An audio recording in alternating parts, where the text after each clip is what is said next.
Yeah, that needs to be part of the solution. We were so far in the hole, maybe we need to look at taxes. But should we become the state with the highest sales taxes in the nation? We want to increase sales taxes 25%? Is that the only way we can do it?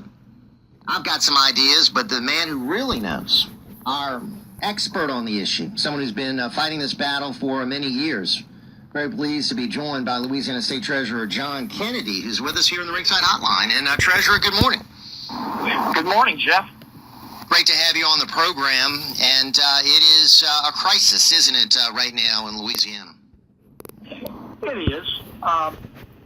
The budget's in bad shape. What else is new? Not the first time. The problem is that they persist in spending more than they take in, and until they get control of the spending, the problem will continue. If you combine state and local government spending, which you have to do because some states deliver a service at the state level while another state might deliver that service at the local level. So the only proper way to figure out how high or low a state is spending is combine state and local government spending. If you do that for Louisiana, we're number 10 in the country, and it's not all federal dollars. We're right in the middle of the pack on federal money.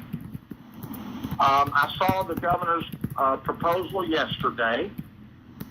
They are planning to raise sales tax, personal income tax, telecommunications tax, internet tax, sales tax on the internet, business utility tax, inventory taxes, cigarette taxes, liquor taxes, and I'm sure I'm leaving some out.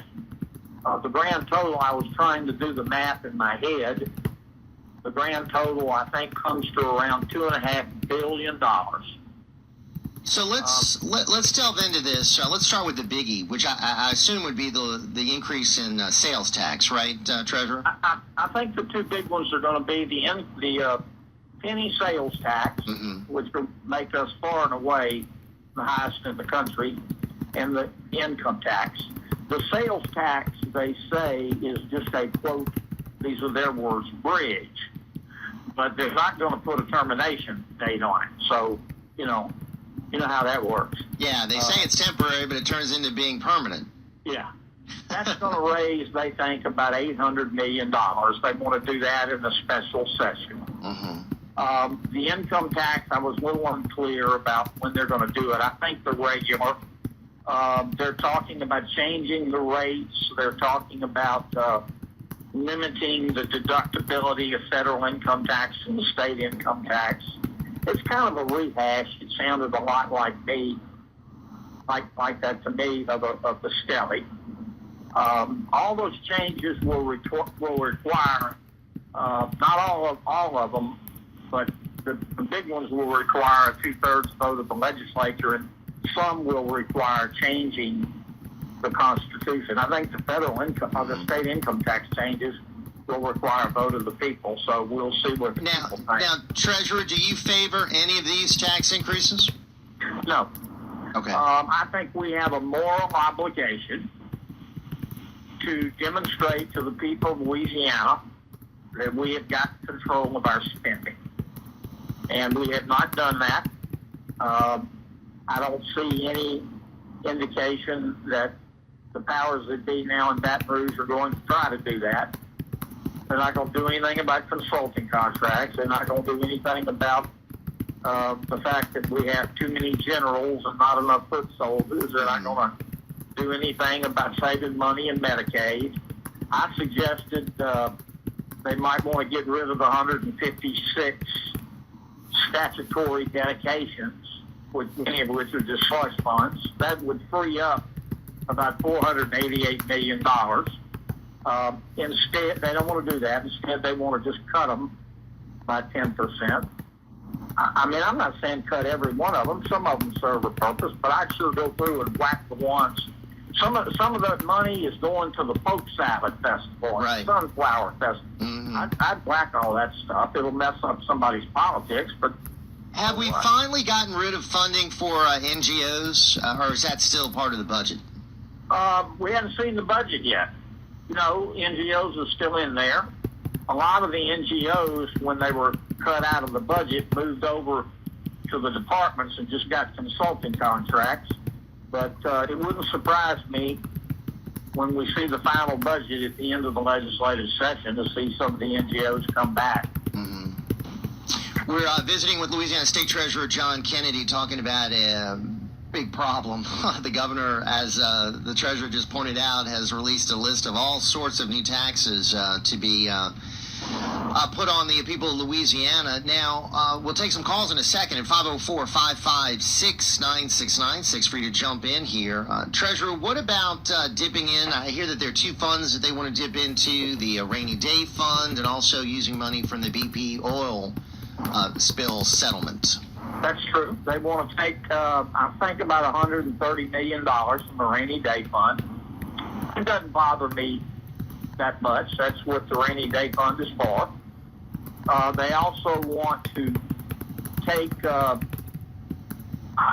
forget the amount, Jeff. I was trying to take notes, but a big chunk of the non-coastal restoration BP money. I heard it was $200 million, I thought. It could be that high. I just don't remember.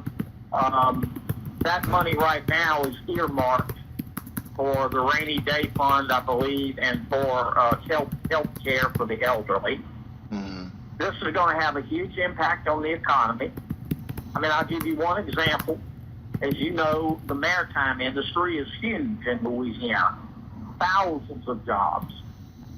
They're hurting right now because their large boats service offshore oil and gas, and we know the price of oil.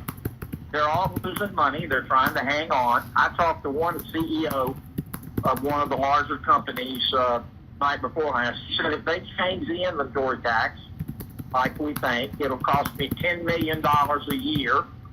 And he said, I have no choice. I'm going to Houston. He said, I can move my boats. Mm-hmm. All I need to do is go run a place over there, and I'll operate out of Houston. And you're going to see a lot of those boats move to Texas. And that's exactly what we don't need. We don't want to see more of our industry be decimated, and it's already bad enough. I've already heard so many in the oil and gas industry talk about cuts, and we certainly want to try to keep what we still have. Treasurer, let's try to squeeze in some of these calls. A lot of people want to chat with you this morning. Let's go to our buddy Jay in Mid-City who's with us. Our crook, right? Well, now we have another governor named Edwards. We had wonderful Republicans for Edwards, okay? And they decide, oh, isn't this wonderful? Let's just support this guy Edwards. David Vitter had a 100% rating, and I used to read his votes all the time. And instead, we have a guy now. What did they expect this man was going to do? He's going to raise everybody's taxes. He's going to go berserk, and we're going to be He's going to be fighting in the legislature. This is a bad deja vu. We got another governor named Edwards. I'll hang up. All right, my friend. That's interesting connections you made there. That's Jay in Mid-City. Treasurer, are we getting what we deserve because of the election? I don't think we deserve this. You know, look, I know what the status of the budget is as well as anyone. But I also know how we got here. We didn't get here because of revenue. We got here because of spending. And I don't believe that we're one tax increase away from prosperity. I don't believe that. I also don't believe that this is necessarily, Jeff, a done deal. This has all got to be passed by the legislature. Right.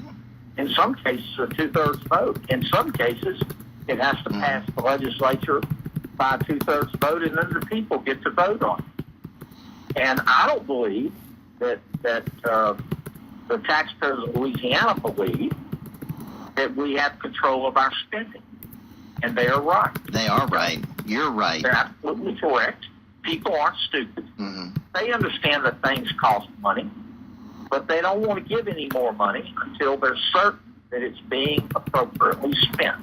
Here's what I recommended, and maybe this is an old idea, but I thought it was a good one, that we put together some sort of a statewide version of the old Grace Commission that they had at the federal level, where you brought in some people that would look through every various department of state government, try to find every area where there's waste, fraud, abuse, inefficiency, every area where we can maybe find some savings, and really delve into it in an independent way that's divorced from politics, where you have experts going in there and examining this.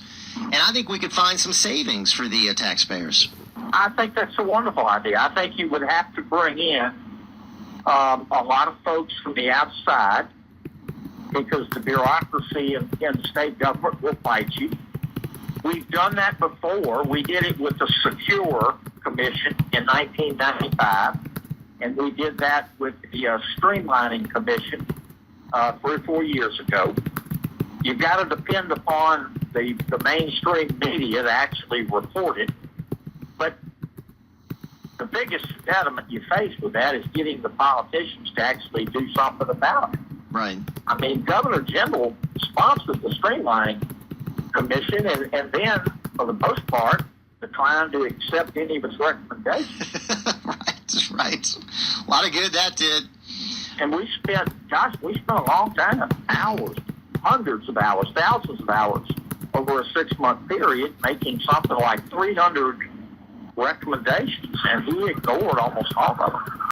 Let's try to squeeze in another call or two, Treasurer. I know our time is limited with you. Let's go to Bill on a cell phone. Hey, Bill, how are you, sir? Good morning. Good morning. Jeff, you kind of hit on this. Governor Edwards has said everything is on the table. Has anyone and has the treasurer heard from the governor whether or not cuts in spending and eliminating waste and entitlement fraud is on his table? I have not heard one peep from the governor about those two things. All I heard is spending. I don't see it on their table. They consider the reduction in spending to be cutting statutory dedications by 10%, but that doesn't reduce spending at all. They're just going to spend it in a different place. Look, I'll give them one place to start. CMS out of Washington, the federal agency in charge of Medicaid, has testified before the director did back in 2012 that 10% of the money being spent in Louisiana's Medicaid program is fraud. 10%. You know how much that 10% is? How much? About $900 million. Wow. Now, if we got serious about combating fraud, if we could just reduce that by 30%, that's $250 million we'd save. You know what we're doing about it? Nothing. They do a little bit here and there and issue a big press release like we've done something. But nobody's serious about combating fraud. I mean, the governor just waived the work requirement for food stamps. I couldn't believe that, Treasurer. That was just so infuriating to me. Crazy that able-bodied. We're talking about able-bodied people, correct? Yeah, I mean, we weren't asking folks to climb Mount Everest. The rules were that if you were 18 to 50, right, you were able-bodied and you had no children. Right. You had to either, to keep getting food stamps, you had to get a job and work 20 hours a week, or agree to go to job training, or go volunteer and do public service. Do something. Like help at Goodwill. Right. Get up off your butt and do something. Right. And Governor Edwards said no. Well, and I think that's an indication of what we're looking at here. We're not looking at a conservative Democrat. We're not looking at a centrist like was really portrayed in the campaign, Treasurer. I think we're looking at a pretty liberal, hardcore liberal guy. Well, I really like Jon Bel. Governor Edwards. I can't call him Jon Bel anymore. I've worked with him for 8 years. I really like him. I do too. Smart. I like him too. But man, this is just going to tank our economy. I just don't believe this is what people want. I don't believe this is what they expected. And I'm hoping he changes course. But we're really off to a rocky start, yeah. Yes, we are. All right, I think we have time for one more call. And let's go to our friend James in Metairie. Good morning, sir. Good morning, Jeff, and good morning, Treasurer. Sir, I'm looking at a Times-Picayune article from November 22nd, 2013, 2.5 years ago. says here that there's a new Office of Debt Recovery. And it says that the state plans to go after the bank accounts, state licenses of politicians, lobbyists, and political organizations that owe more than $1.2 million in ethics fines. Included in that is one of the frequent callers to this show, Reverend Raymond Brown. He owes $9,500 at least. You know, they probably a running tally with penalties and interest. Guy that I liked, a lot of us like, Jimmy Fahrenholtz, close to $30,000. Now, it says here that you were going to be going after these people. This is 2.5 years ago. Can you bring us up to date on your efforts to collect money owed to us, owed to the state of Louisiana by these irresponsible politicians? All right, sir. Thank you, James. Yes, James. It's not actually me. It's the Office of Debt Recovery that we set up. The Office of Debt Recovery has, because they're not final judgments, has referred all those cases to the Attorney General. The old Attorney General did nothing. I'm hoping the new Attorney General will go collect the money. The old Attorney General refused to proceed. Wow. Well, maybe that's one of the reasons why he's no longer the Attorney General. So. And I talked to our former Attorney General, Jon Bel, in the face. Yeah. He just refused to do anything. Well, I have a little more confidence in the new one. Hey, Treasurer, thank you so much, and keep up the good work. Let's visit again soon. State Treasurer John Kennedy joining us right here on Ringside.